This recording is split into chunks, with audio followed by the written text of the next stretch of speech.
एक कहानी जिसमें शायद सब कुछ तय था पहले से। एक कहानी जिसमें शायद सब कुछ तय था पहले से। एक फसाना जिसमें सब कुछ मिलकर भी खो जाना था।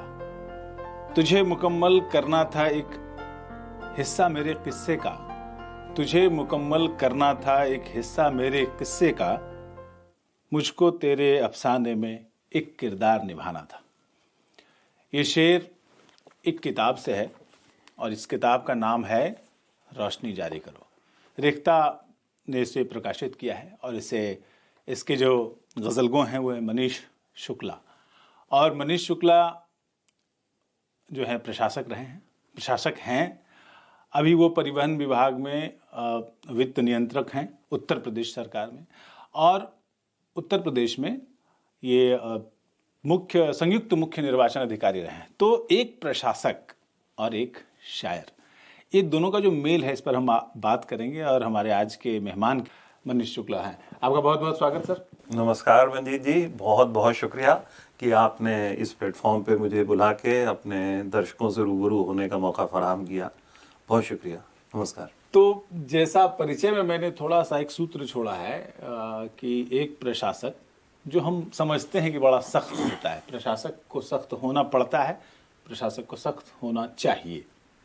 और एक शायर बड़ा नरम दिल होता है, एकदम नाजुक मिजाज। ये कैसे मेल, ये संतुलन कैसे हुआ? मंजीत जी, ये सवाल मुझसे ये ऐसा सवाल है जो लगभग हर कोई पूछता जो है। बात करता है कि तो इस पे मैं एक जवाब ये देता हूँ कि जैसे हम लोग तमाम, आपका अपना रोजगार है, कोई डॉक्टर है, कोई इंजीनियर है, कोई सब काम करते हैं, लेकिन सब लोग प्रेम तो करते हैं ना।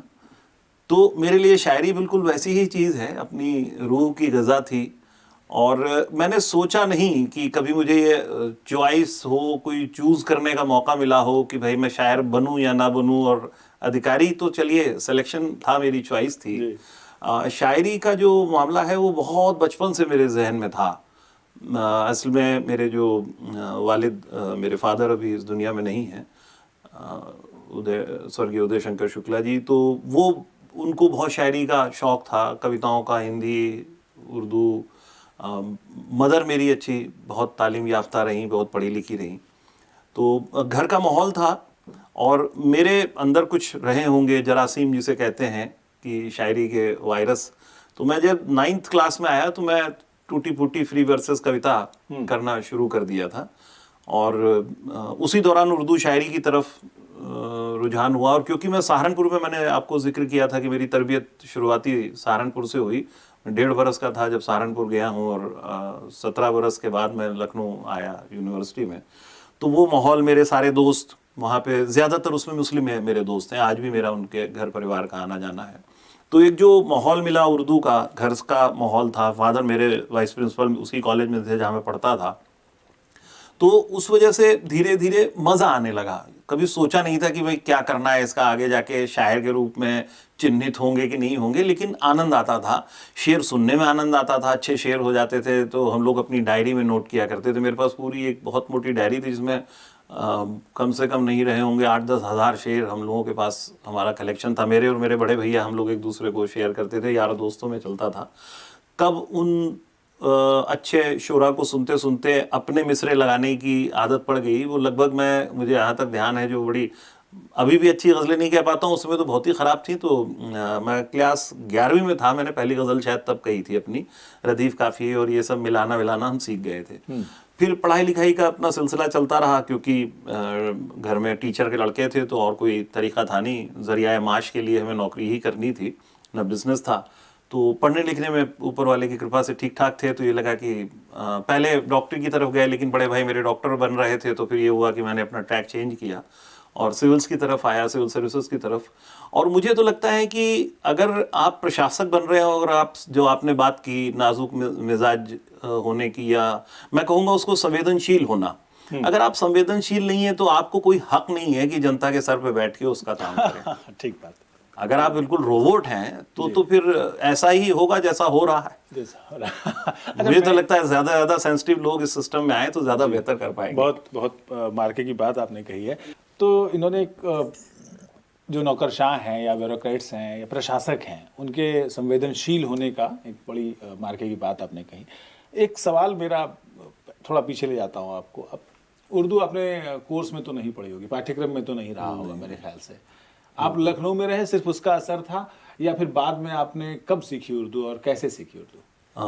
उर्दू असल में ज़बान के रूप में कब मेरी ज़िंदगी में आई मैं बता भी नहीं पाऊँगा, क्योंकि हम लोग जो हिंदुस्तान में ज़बान बोलते हैं वो शायद उर्दू ही है, नामों से कुछ दिया जाए। हम तमाम अल्फाज ऐसे इस्तेमाल करते हैं, पानी, आज, कल, ज़िंदगी, आग, ये सब उर्दू के लफ्ज़ हैं। और जैसे मैंने बताया कि मेरी तरबियत सहारनपुर में हुई, तो वहाँ थोड़ा सा ज़्यादा उस माशरे की ज़बान थी, और उर्दू रस्मुल ख़त से मैं वाकिफ़ नहीं था। मैंने 10वें क्लास की जब छुट्टियाँ हुई, अपना दोस्त था मेरा एक, उससे मैंने सीखने की कोशिश की, तो अलिफ बे पे ते से मैं सीख पाया बस। लेकिन क्योंकि पढ़ाई वढ़ाई के दौरान, अच्छा उस ज़माने में ये सब चीज़ बहुत अजीब थी कि भाई उर्दू, आज तो तब भी थोड़ा सा फैशन में आ गई उर्दू, उस ज़माने में तो बिल्कुल ही एकदम किनारे पड़ी हुई थी, तो कोई घर पे और सबसे रोजगार की भाषा नहीं बन पाई। यस, ना आज बन पाई न तब थी।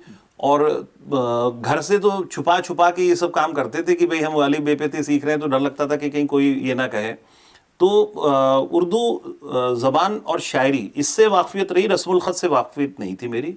और मेरे मन में बड़ी तमन्ना थी, जिस दौरान मैं पीसेस की तैयारी कर रहा था, तो मैंने अपनी किताब में एक पीछे से अपने उसके लास्ट पेज पे एक वादा किया था कि ज़िंदगी में मरने से पहले उर्दू रस्मुल ख़त ज़रूर सीखूंगा अगर ईश्वर ने मौका दिया। अच्छा। तो भगवान ने सुन ली, और मैं 97 में मेरा पीसीएस में सिलेक्शन हो गया। और सिलेक्शन होते ही मेरी पहली पोस्टिंग हुई 5 नवंबर सन 1999 में आयुक्त ग्राम विकास कार्यालय लखनऊ में। तो वहाँ ज्वाइनिंग के 10-12 रोज़ के बाद ही मैंने तलाशना शुरू किया कि कोई ऐसा आदमी मिल जाए जिससे मैं उर्दू सीख लूँ। तो वहाँ एक हमारे दफ्तर के एक मुलाजिम थे, मोहम्मद हनीफ साहब, उनसे रब्ता हुआ, गुजारिश की, तो लंच रूम में बैठ के मैंने उनसे उर्दू सीखना शुरू किया। अच्छा। और उर्दू रस्मुल ख़त बाकायदा मैं कलम लेके उससे लिखने की कोशिश करता था, उससे अपनी ख़त सुधारा, अपना ले जाके उनको फेयर करके दिखाया करता था। और उसी दौरान ये उर्दू सीखने के बाद करीब 2-2.5 महीने के वक्फे के बाद मैंने डरते डरते उनको कुछ अपनी गज़लें फेयर करके दी। तो उन्होंने जब पढ़ा तो पूछा किसका कलाम है, तो मैं बड़ी शर्माते हुए बताया, मैंने कहा कि जी मेरा ही है। तो उन्हें यकीन नहीं हुआ। उन्होंने कहा कि आप कहते हैं? मैंने कहा हाँ, तो कोशिश करता हूँ। तो उन्होंने फिर मेरी गज़लें मांगी और फिर वो रिसालों में भेजने का सिलसिला शुरू हुआ। तो सन 2000 में एक किताब नुमा, एक यहीं दिल्ली से आपकी किताब निकलती है, 12-13 देशों में उसका सर्कुलेशन हुआ करता था। उसमें मेरी पहली गज़ल रस्मुल ख़त में छपी, इतना खुशी हुई। मनी शुक्ला उर्दू में लिखा हुआ देखा, नाम उसमें आया। फिर वहाँ से फिर वो गज़लों में छपने का सिलसिला हुआ। धीरे धीरे धीरे सीखता रहा, आज भी सीख ही रहा हूँ, और शायद ज़िंदगी सीखता ही आ जाऊँगा। तो मेरा कोई एजेंडा नहीं है कि ना मुझे कोई स्कॉलर बनना है, ना कोई उर्दू का कि भाई बहुत बड़ा आदमी है, काबिल है। मुझे मज़ा आता है। ये एक ऐसी चीज़ है कि अब मैं मेरी उम्र लगभग 55 साल हो जाएगी 2-4 महीने में, लगते नहीं। तो अपने को टटोला मैंने, तो मुझे लगा कि ये बाकी और चीज़ें हैं, घर है, परिवार है, पत्नी बच्चे, इनके अलावा अगर कोई पर्सनली कोई काम करने में मुझे अगर सबसे ज़्यादा खुशी मिलती है तो वो मिलती है मुझे शेर कह के। वाह, इससे बड़ी कोई मेरे लिए खुशी नहीं है। और वो खुशी दोबाला हो जाती है जब आप जैसे कदरदान कोई मिलते हैं, और उसकी, जैसे अभी आपने मुझे शेर पढ़ा तो मुझे बड़ी खुशी हो रही थी। मैंने कहा चलो, कभी मैंने इसको कागज़ पे यूं ही लिख दिया था, आज एक इतने अच्छे प्लेटफॉर्म पे एक पढ़ा लिखा आदमी उसको कह रहा है, ये मेरा रिवॉर्ड है। तो शायरी करके खुशी मिलती है, और आप जैसे जो पजीराइयाँ हो जाती हैं वो मेरा रिवॉर्ड है। पहले तो बड़ा शुक्रिया पढ़ा लिखा कहने के लिए। दूसरी बात ये कि इन्होंने एक बहुत अच्छी बात इन्होंने ये कही कि ये सीख रहे हैं। तो जो लोग अभी गज़ल लिखना सीख रहे हैं या शेर कहना सीख रहे हैं, हमारे जो दर्शक हैं, उनके लिए एक इनका ही मैं कह रहा हूँ, उनकी गज़ल का है कि पूरा कालख से सने बैठे हैं, पूरा कालख से सने बैठे हैं, फिर भी किस तरह तने बैठे हैं।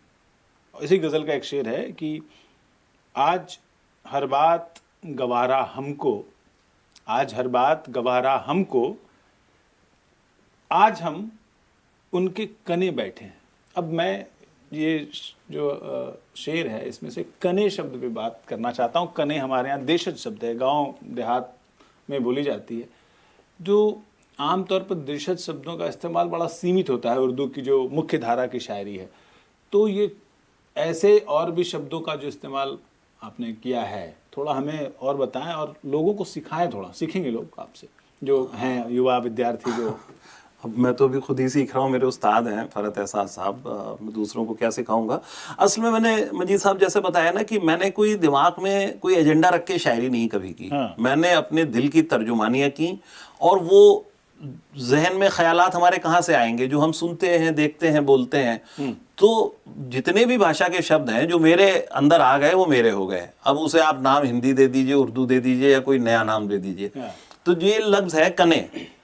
यहाँ दो होती हैं चीज़ें कि एक तो आपकी वोकेबलरी जितनी ज़्यादा अच्छी होगी, जो आप उतना ज़्यादा, असल में शायरी है कि आपने जो थॉट्स हैं जो एकदम एब्स्ट्रैक्ट है, अकथनीय को कथनीय बनाने का प्रयास है शायरी। एब्सोल्यूट तो कुछ कहा ही नहीं जा सकता, वरना तो भाई हम फिर तो वेद पुराण और कुरान शरीफ ये सब लिखें हम। शायरी का मतलब क्या है कि जो मेरे अंदर जो भी हो रहा है, अच्छा है बुरा है, मेरी जो कैपेसिटीज़ हैं, कोई ज़रूरी नहीं है कि मैं एब्सोल्यूट बात कह रहा हूँ, बट जो मुझे समझ में आ रहा है वो मैं कह के क्या अपनी बात को एक्सप्रेस कर पा रहा हूँ, उसके लिए वोकेबलरी चाहिए। और रदीफ और काफिये की पाबंदियां आपको नए नए शब्द तलाश करने की एक चैलेंज आपके सामने फेंकती है। तो खुशकिस्मती से, क्योंकि मैं अवध का रहने वाला हूं, और ये कने शब्द वहाँ हमारे आम तौर पे बोलते हैं कि वो उनके कने बैठे हैं।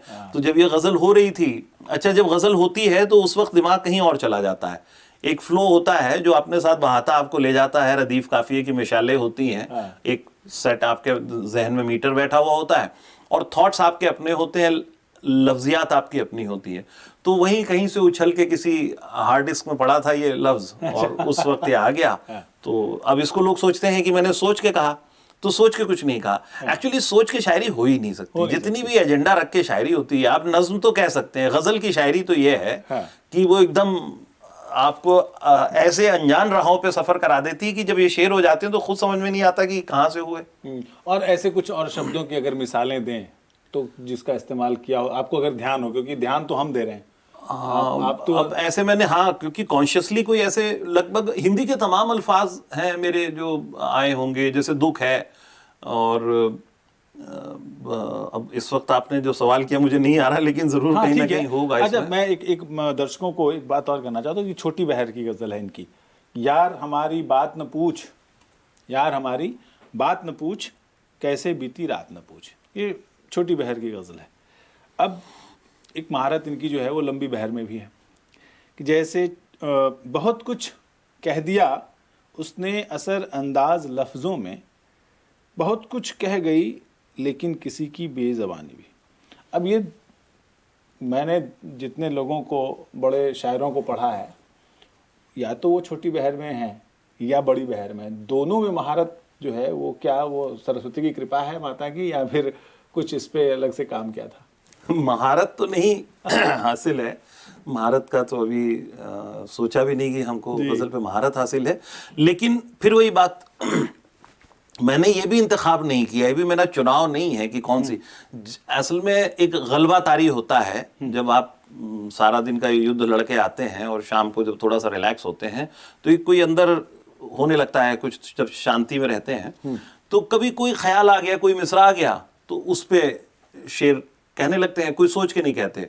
तो इसलिए मेरे यहाँ आपको लंबी रेंज मिलेगी, बहुत तवील बहर भी हैं, बहुत छोटी हैं। हाँ, ये जो छोटी बहर है इस पे ज़्यादा है मेरा काम, क्योंकि मुझे लगता है कि मेरी जहनी जो एक बनावट है उसके इर्द गिर्द है। मैं थोड़ा सा कंसाइज रहना पसंद करता हूँ, ज़्यादा बात करना और किसी बात को ज़्यादा फैलाना मेरा स्वभाव नहीं है। तो वो एक छोटे शब्दों में बात कह के बात ख़त्म करने वाले जो एक नेचर है, शायद उसकी ये दलील है कि छोटी बहरें भी हैं। लेकिन सभी तरह की बहरें आपको मिलेंगी मेरे इसमें, मेरे ख्याल 4-5 तरह की बहरें तो हैं मेरे पास जी। अच्छा, प्रयोग है, मैं मनीष जी की कुछ गज़लें कुछ दिनों से पढ़ रहा था क्योंकि इनको आना था, और आज मैंने कुछ ज़्यादा पढ़ा तो मुझे कुछ एक आध जो मिले, जैसे मैं आपको बता रहा हूँ कि आप तो बात ही नहीं करते, आप तो बात ही नहीं करते, आपसे बात ही नहीं करनी, ये एक है। दूसरा है, काम तो काम के आप करते नहीं, काम तो काम के आप करते नहीं, बात भी काम की मत किया कीजिए। या तीसरा एक और एग्जाम्पल है कि आप कुछ इंतज़ाम कर दीजिए, आप कुछ इंतज़ाम कर दीजिए, आपको इंतज़ाम आते हैं। अब ये जो तजुर्बा है जिसके आधार पर ये प्रयोग हुए हैं, ये निजी जिंदगी से आए हुए हैं या प्रशासनिक जीवन के अनुभव है? जिंदगी को काट के नहीं देखा जा सकता, सब कुछ एक साथ है। जिंदगी का मतलब उसमें चाहे प्रशासनिक अनुभव हो, चाहे निजी अनुभव हो, चाहे समाजी अनुभव हो, चाहे जो भी रिलीजियस भी है, पॉलिटिकल भी, हर चीज़ है आपके साथ। इवन इकोनॉमिक्स भी है। आप शेर उसी हिसाब से कहते हैं जैसे आपकी स्थिति होती है। अगर सच्ची शायरी कर रहे हैं और अपना दिमाग में लगा के कहीं इधर उधर से ला रहे हैं तो अलग बात है। जो आपने भी बात की, मुझे अपने उस्ताद का एक बातचीत के दौरान उन्होंने एक बात बहुत ज़माने पहले, कई साल पहले कही थी और बड़ी चीज़ है वो, फरहत एहसास साहब ने।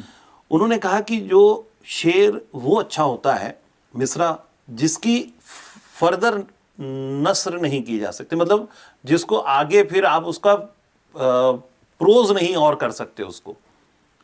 ऐसे मिसरे जो कि सिंटैक्सिंग के हिसाब से, जो उसमें अगर आप उसे यूं ही लिख दीजिए तो ऐसा लगे कि जैसे ये तो प्रोज लिखी हुई है, वो मिसरा एब्सोल्यूट होता है। और फिराक साहब का एक इंटरव्यू है, यूट्यूब पे पड़ा है, बच्चे जो नए गजल गो हैं उनको देखना चाहिए। फिराक साहब एक इंटरव्यू है, उसमें तमाम बात होने के बाद जो इंटरव्यूअर हैं आप ही की तरह से, वो उनसे पूछते हैं कि फिराक साहब पोइट्री की एक्सट्रीम क्या है। तो फिराक साहब अपनी अंदाज में, अपनी अदा में, वो ऐसे सिगरेट पिया करते थे, वो बड़ा गहरा सा कश खींचते हैं और आसमान में देखते हुए बाहर करते हैं धुआं, और एक लफ्ज़ बोलते हैं वो कमाल का है। वो कहते हैं सिंप्लिसिटी। जितनी सादा बात है, क्योंकि कविता अगर कॉम्प्लिकेटेड है तो दूसरों को आक्रांत करने के लिए थोड़ी ना आप शेर कह रहे हैं, आप अपने जज्बात की तर्जुमानी कर रहे हैं। तो वो जितनी आसानी से हो जाए, भाई आपको प्यास लगी है तो आप उसमें कोई बहुत कॉम्प्लिकेटेड और साइंटिफिक शब्दावली ला के इनसे कहें अगर सामने वाले से कि भाई पानी ले आओ, तो बेकार हो जाएगी ना बात। सिंपल आप कहेंगे पानी ले आओ। ऐसे ही अगर आपको किसी से प्रेम है तो जितना सिंपली आप उस प्रेम को जो आपको हुआ उसको आप डिफाइन कर पाए, जो आपकी कश्मकश है, जो जद्दोजहद है, किसी से नफरत है या कोई एहतिजाज करना है, लेकिन क्योंकि ये अदब है तो सब काम बाअदब करना पड़ता है। कहीं बेहुरमती ना हो, किसी की लफ्जियात ऐसे ना हो जो सुनने में ख़राब लगे। अब जैसे मैं शेर कहता हूँ तो सबसे पहले मेरी जो बेगम साहिबा है, मेरी अहलिया, उनको सुनाता हूँ रात में, और कोई तो मिलता नहीं है सबसे पहले। फिर मेरे बच्चे, मेरी माँ मेरी बहुत बड़ी सामे हैं। जब नई गज़लें होती हैं तो मुझसे पूछती भी हैं, जब मिलने जाता हूँ, बड़े भाई के साथ रहती हैं तो हफ्ते में एक बार मुलाकात होती है तो ज़रूर पूछती हैं कि भाई कोई नए शेर है। तो अब मेरे लिए मैं मजबूरी है, मेरी बेटी भी मेरे शेर सुनती है, मेरा यूट्यूब चैनल है उसकी रिकॉर्डिंग ही बेटी और बेटे करते हैं मेरी, कभी कभी मुझे वक्त मिलता है तो मैं डाल देता हूँ। तो कोशिश भर ये रहती है कि जो आसान तरीके से, जिसमें देखिए मुशायरों के ड्रामे में जो लोग आप ड्रामा करते हैं वो शेर अपने बच्चों के सामने घर बैठ के नहीं पढ़ सकते हैं। बेशक। जो ये जो हाथ पाँव हिला हिला के फेंक फेंक के लोग शेर कहते हैं, वो शेर आप अपने बच्चों के साथ नहीं कह सकते। शेर तो अच्छा वो होता है कि आप कहीं मातम में भी बैठे हो और वो सामने नजर में आ जाए तो अच्छा लगे। अच्छा लगे, हाँ। अच्छा, मैं बहुत सारे देखिए जो हम लोगों ने शेर व शायरी पढ़ी है और जो गज़लें सुनी इसलिए कह रहा हूँ कि जो बड़े सिंगर्स गज़ल को जो चादर ओढ़ के गज़लें गाते हैं, तो हमने चांद, सितारे, शबनम, महफिल, पैमाना, मैं खाना, ये 6, 7, 8, 9 या ज़्यादा से ज़्यादा 10 जो होंगे लफ्ज़ उसके आसपास घूमता है। मैं सवाल आपके लिए मैंने ये लिखा था कि गज़लों में तो मोहब्बत और गम की बातें होती नहीं हैं ज़्यादा, मतलब समाज की जो तब्दीली है उसको कौन दर्ज कर रहा है?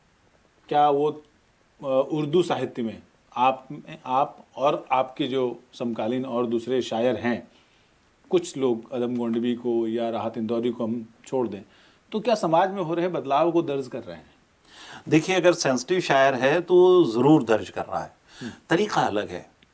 बहुत सारी जो सियासी शायरी है उसकी दिक्कत यह है कि आप सीधे सीधे सामने की बातें कहते हैं और वो पता भी चल जाती है सियासी शायरी है। सियासी शायरी ऐसी बहुत कुछ है पोशीदगी में कि कहीं तो गई है अपने महबूब से शिकवा है, वो देखा तो ऐसे जाता है लेकिन वो एहतिजाज कहीं और होता है। और लगभग जो भी कोई संजीदा लोग हैं वो ऐसा नहीं है कि वो अलूफ हैं या वो बिल्कुल उनको मालूम नहीं है कि इस पे क्या हो रहा है। अब ये मेरी जो आपने गज़ल पढ़ी कि पूरा कालक से सने बैठे हैं, हाँ। फिर भी किस तरह तने बैठे हैं। अब सोचिए कहाँ से आया होगा ये शेर। ये इसमें कोई इश्क नहीं है, ये महबूब से बात नहीं है जी। आपको सिर्फ अदा करना था, आप किरदार बने बैठे हैं।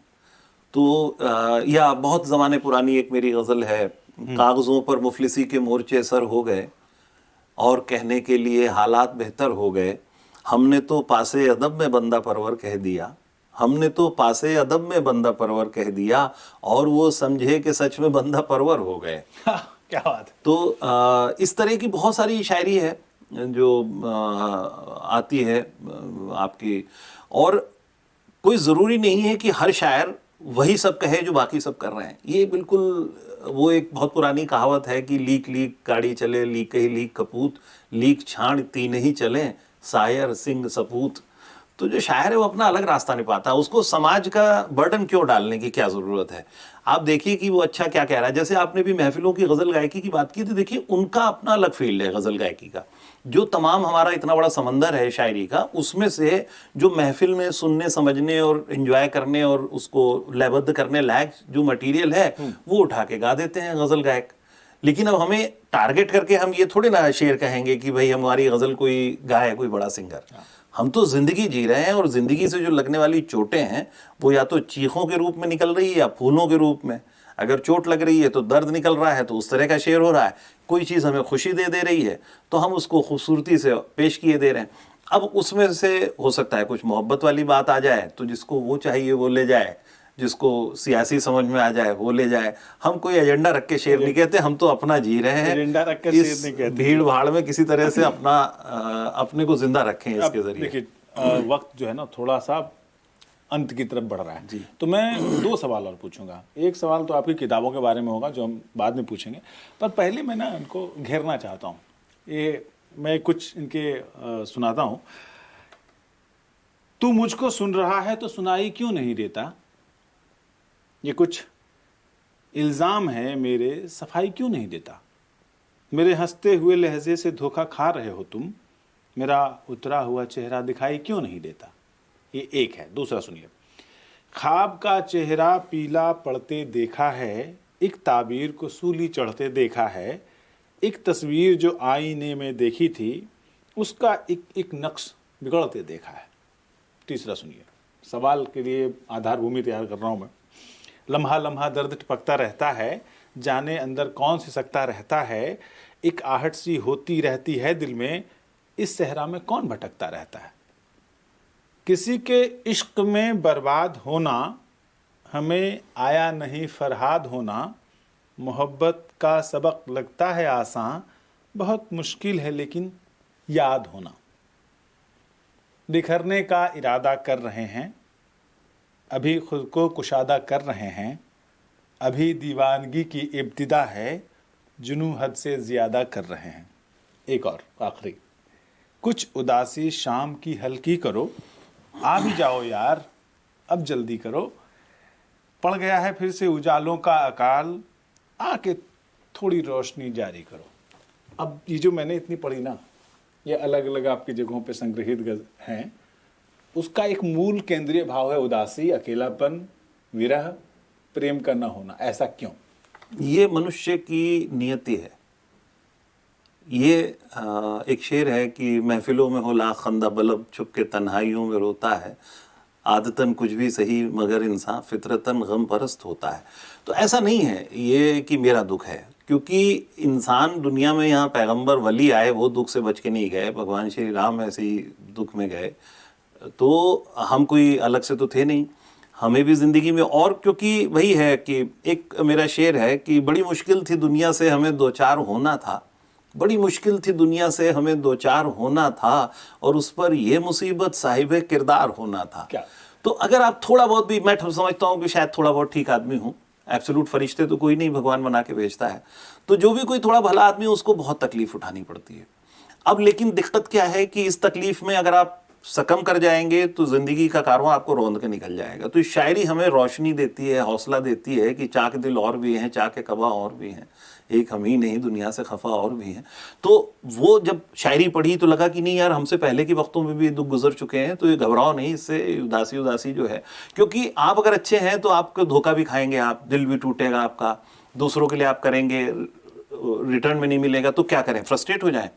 यहीं से तो फिर इस रोशनी ने, मुझे शायरी ने रास्ता दिया कि ना, इस तमाम जहर, अब हमारे नीलकंठ जो है जहर पी के महादेव बने, तो ये जहर पीना है, ये उदासी भी है, सच है, आपके दिल भी टूटेंगे, ये भी सच है, लेकिन बावजूद उसके मुस्कुराते रहना है, क्योंकि बड़ा लंबा कारवां है, हम अपने पीछे वालों का हौसला बढ़ाना है, आगे वाले जो अच्छा करके गए हैं उसे जिंदा रखना है, और ऐसा कुछ करना है कि हमारे मरने के बाद ये दुनिया खत्म नहीं होगी।